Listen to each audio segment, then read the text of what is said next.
क्योंकि सभी जानते हैं कि माँ को कोई बच्चा वापस नहीं दे सकता। लेकिन हाँ, इतनी सांत्वना है कि मुझे कम से कम इतना होगा कि उन लोगों को सज़ा होगी तो मेरी बेटी को भी आत्मा को शांति मिलेगी, मेरी भी आत्मा को शांति मिलेगी। ये न्यायालय से उन लोगों को बेल मिली है। मैंने कहा सर ऐसा कुछ नहीं है, उन्हें थाने से छोड़ दिया गया है। आपने भी अपने तरफ से कोई जांच या कोई पूछताछ की है? अब इन्होंने सीधे मुख्यमंत्री जी से कह दिया, अब उससे ज़्यादा अब हम थोड़े कर सकते हैं, हमसे तो ज़्यादा ही वो करेंगे ना। तो उन्होंने कह दिया तो होगा ही। तो हमसे बताया भी नहीं जाता और उन्हें रातों रात जो है कि थाने से ही, न्यायालय से नहीं, थाने से उनको जो है कि बेल मिल जाती है, वो छूट जाते हैं और वो चले जाते हैं। नमस्कार, मैं हूं राजीव कुमार और इस वक्त हम हैं आजमगढ़ में। श्रेया मौत का मामला, आए दिन कुछ न कुछ प्रकरण सामने आते रहे हैं।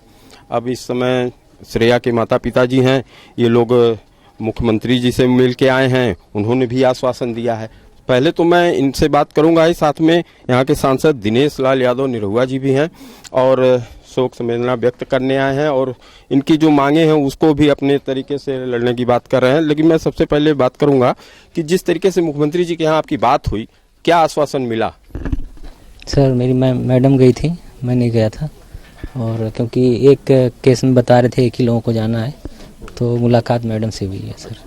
चलिए मैं आप ही से बात करता हूँ। क्या आपने बातें रखी और किस तरीके की बातें यहाँ मुख्यमंत्री जी ने आपसे की? क्योंकि मैं तो उनसे सिर्फ पहले श्रेया तिवारी का नाम ली तो सर तो वहीं जान गए, क्योंकि इतना ये चल रहा था कि उनको ये पता था कि हाँ श्रेया तिवारी। लेकिन उन्होंने बस मुझसे यही कहा कि ये न्यायालय से उन लोगों को बेल मिली है। मैंने कहा सर ऐसा कुछ नहीं है, उन्हें थाने से छोड़ दिया गया है।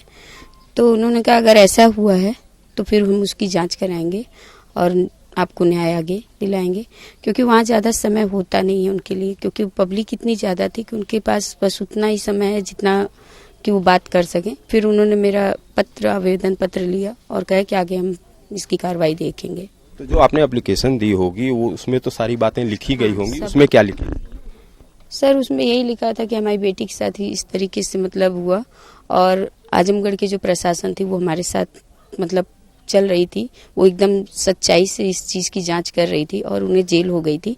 लेकिन इसमें अचानक जो है कि मऊ के जो धनंजय सिंह मिश्रा हैं कोई, वो इन्वॉल्व होते हैं और हमें पता तक नहीं होता, हमसे बताया भी नहीं जाता और उन्हें रातों रात जो है कि थाने से ही, न्यायालय से नहीं, थाने से ही उनको जो है कि बेल मिल जाती है, वो छूट जाते हैं और वो चले जाते हैं। अभी 14 तारीख को उनकी पड़ी हुई थी तारीख, उस तारीख के पहले उनको छुड़ा लिया जाता है। आज आपके पास दिनेश जी आए हैं, क्या कहना है इनसे, आपने क्या कहा? हमने वही चीज़ कहा जो योगी जी से उम्मीद करते हैं, क्योंकि मुझे मालूम है कि सरकार गलत नहीं होने देगी, क्योंकि सभी जानते हैं कि माँ को कोई बच्चा वापस नहीं दे सकता। लेकिन हाँ, इतनी सांत्वना है कि मुझे कम से कम इतना होगा कि उन लोगों को सज़ा होगी तो मेरी बेटी को भी आत्मा को शांति मिलेगी, मेरी भी आत्मा को शांति मिलेगी। जी चलिए, तो हम इसी क्रम में दिनेश जी से बात करना चाहेंगे। दिनेश जी, जिस तरीके का प्रकरण है, आप तो यहाँ के सांसद हैं, बहुत चर्चाओं में ये मामला रहा, पुलिस की जांच पे भी है, विवेचना क्यों अचानक ट्रांसफ़र की, माँ चिल्ला रही है, माननीय मुख्यमंत्री जी से भी मुलाकात करके आए, आपको अभी तक क्या संज्ञान है और अब आप आगे इसमें क्या स्टेप लें? मुझे लगता है कि जैसा कि इन्होंने बता दिया खुद ही कि इन्होंने महाराज जी को आवेदन दे दिया और बता दिया कि इसमें जो है किस तरह से थाने से ही उनको छोड़ दिया गया, उस पे इनको शक है। तो महाराज जी ने इनको कहा है कि अगर ऐसी बात है तो हम उस पे जांच कराएंगे, तो आप थोड़ा धैर्य रखिए और निश्चित रूप से महाराज जी ने कहा तो उस पे जांच होगी और कार्रवाई होगी।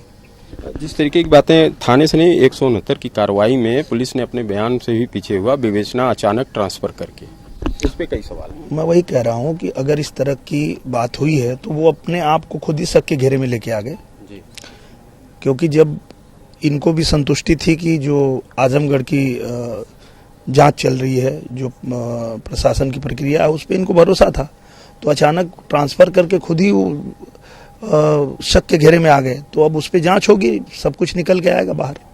स्कूल प्रबंधन का ये मामला कहना है कि हम जिस तरीके से बातें अपनी रख रहे हैं उनको सुना गया, न्यायालय ने उस पर न्याय दिया और खासतौर पे पूरे उत्तर प्रदेश में बंद किया गया एक तरीके का इस प्रकरण को लेकर, तो ये भी एक चर्चा का विषय है। मैं वही कह रहा हूँ कि अगर देखिए कोई भी घटना होती है और उस घटना में जो पीड़िता है, जो पीड़ित हैं, वो अगर संतुष्ट नहीं है किसी भी फैसले से तो वो आगे चैलेंज कर सकते हैं, और जब वो आगे चैलेंज करेंगे तो निश्चित रूप से अगर उसमें कुछ भी गड़बड़ी है तो वो सामने आ जाएगी। तो इन्होंने वही किया, ये सीधे जाके मुख्यमंत्री जी से इन्होंने अपनी बात कह दी है, तो अब जांच होगी और जो भी चीजें हैं वो सामने आएगी। आपने भी अपने तरफ से कोई जांच या कोई पूछताछ की है? अब इन्होंने सीधे मुख्यमंत्री जी से कह दिया, अब उससे ज्यादा अब हम थोड़े कर सकते हैं, हमसे तो ज्यादा ही वो करेंगे ना। तो उन्होंने कह दिया तो होगा ही, निश्चित रूप से होगा। चलिए, शुक्रिया दिनेश जी। तो ये थे दिनेश लाल यादव, और खास तौर पे आज जो मृतक परिवार से मिलने आए थे, और जिस तरीके की बातें आ रही हैं, जांच को लेके आ रही हैं, विवेचना ट्रांसफर को लेके आ रही है, चाहे इनको न्याय की बात आ रही है, अपने तरीके से इन्होंने मुख्यमंत्री जी तक ये बातें रखी हैं, और खास तौर पे इनके लिए दिनेश लाल यादव निरहुआ ने भी अब इस बात का संज्ञान लिया है और आगे की कार्रवाई उचित करने की बात कही है। तो इसको आगे के समय में भी देखा जा सकता है। राजीव कुमार, आजमगढ़, यूपी तक।